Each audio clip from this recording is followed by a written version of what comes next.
Terkait kunjungan wisatawan asing ke Kota Palembang tahun 2020 ini, Kepala Dinas Pariwisata Kota Palembang Isnaini Madani optimis jika hingga akhir 2020 ini kunjungan wisata dapat melampaui tahun 2019 yang mencapai 2,5 juta wisatawan.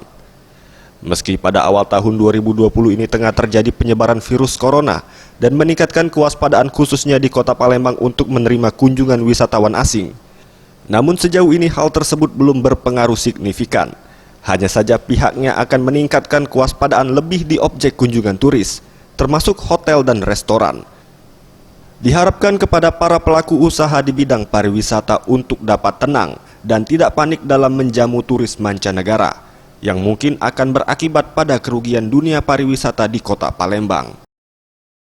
Harus waspada tetap, terutama kepada daerah-daerah yang memang biasanya menjadi tempat objek kunjungan turis, tempat rekreasi, destinasi wisata, termasuk hotel dan restoran. Mereka sudah kita himbau dan ingatkan terus untuk selalu mewaspadai ini, menyiapkan alat-alat yang memang harusnya disiapkan.